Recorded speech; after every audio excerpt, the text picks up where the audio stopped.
Hello guys! Welcome back sa aking YouTube channel. Ito na naman po ang inyong Batangganyang Kusinera na may share po ulit sa inyong pambaon ng mga eskwela. Gagawa po tayo ng chicken nuggets with potato.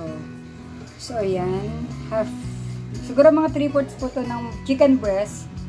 Pero first, atin po munang ilalaga ang ating chicken breast at ang ating potato.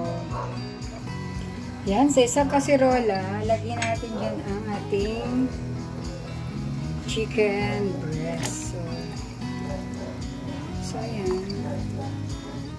So, siguro mga 3/4 po ito. Yan. Atin siyang ilalaga ng siguro mga 25 minutes po. So, lagyan natin ng, syempre, wangba, whole corn, peko. And then, lagyan natin siya ng konting asin para baga nilalaga pa lang, ano pa lang ay may lasa na. No? So, yan, pakuluin po natin siya ng 20 to 25 minutes. So, dyan muna kaya mga kabatang mga kacharot. Ayan, after 25 minutes na pagpapakulo, ito na po yung ating chicken breast. At ito na rin po yung ating potato. So, napalamig ko na rin po ito.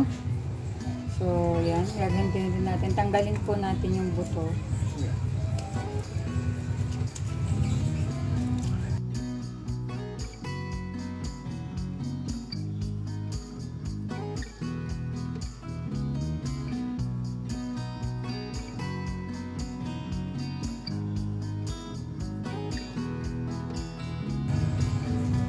So, yan. After naganito natin, so, sasalang po natin siya sa food processor. So, yan. Lagyan natin yung ating chicken, o cooked chicken. Kung wala po kayong food processor, pwede pong himayin yung maliliit, tapos i-chop nyo po. Chop. Yan. Kasi kailangan po talaga, dito is maliliit, chop na chop.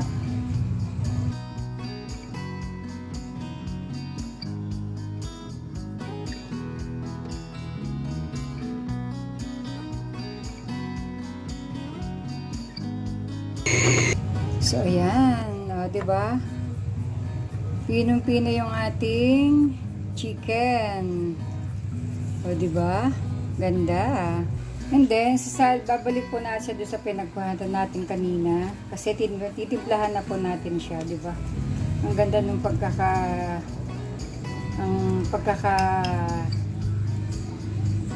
giling.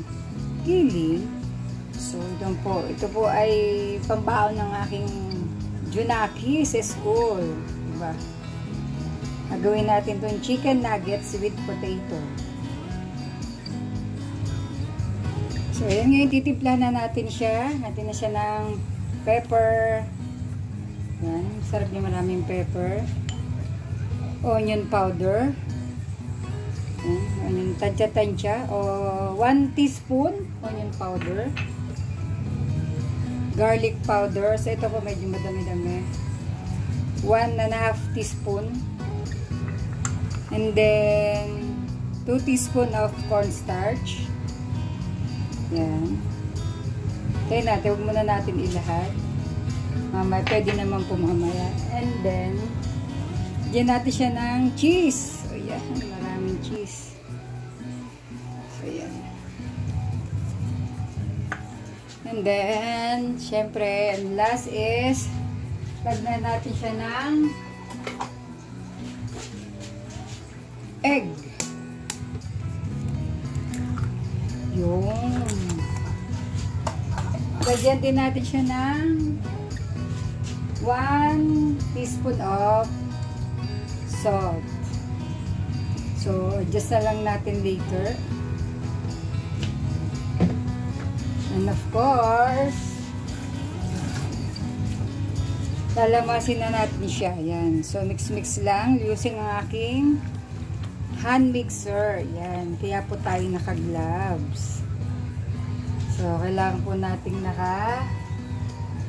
naka-gloves. Kasi baka mabas na naman po tayo. check nyo lang po, baka kasi may buto pang nasama. Hindi natin naalis kanina. Yan. Kaya maganda rin yung nakakamay. Continuous lang. Hanggang sa ma-mix.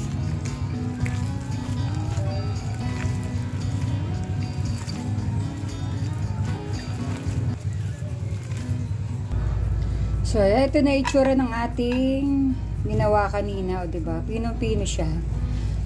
O diba? So, ngayon, imomold na natin siya as chicken nuggets, o diba? As size ng chicken nuggets, o pwede siyang pabilog, o pa-square. Hindi ko alam. Pwedeng ganito lang.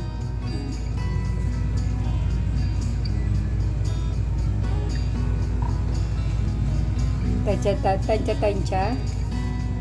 So, naglagay ako ng oil sa kamay, sa gloves para hindi siya dumikit. Pwede siyang small. Diba? Ang lalaki. So, paulit-ulit lang natin gagawin hanggang matapos ang ating mixture. So, yun, ganito ko na lamang po. Mas madali pala itong proseso na to. So, yan, nilagay ko sa isang plate and then pinlatan ko at yan. Hiniwa-hiwa ko lang yan sa and then, lalagay po natin yan sa isang container na ganito. Ano po? Yan. Lagyan na natin. Nilagyan ko pala ng plastic yung disposable Tupperware para po di siya magdikit-dikit. Yan, ganito po. So, yan, ganito po yung ginawa ko. Yan. May plastic po yan para hindi po pagkukuha nyo, hindi siya magdikit-dikit. So, yan. Nagawa na ako ng isang tab. So, meron pa po akong gagawin. Salamat po sa panonood, mga kabatang. Ayan, ito po ang aking chicken potato nuggets. So, magluluto po tayo para makita natin kung yung example, kung masarap ba. So, ayan, mga kabatang, mga kacharot, try nating magluto ng ating chicken potato nuggets. So, meron na ako ditong preheated oil again. So, ayan. O, diba? Ganda. O, diba? Circle.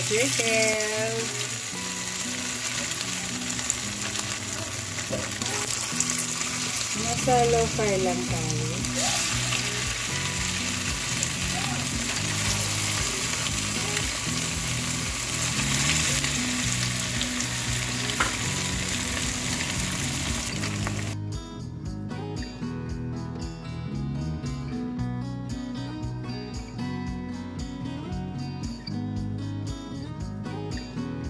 Ating ahuinin sa kahirapan.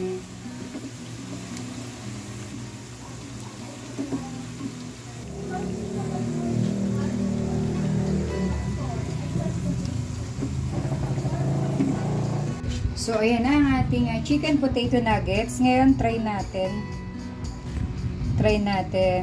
Ano, may tayong sweet chili sauce. Sarap. Sarap.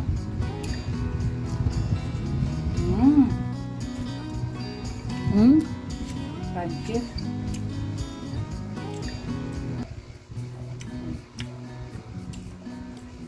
Try nyo na rin po ito para pambahan po na inyong mga anak sa school.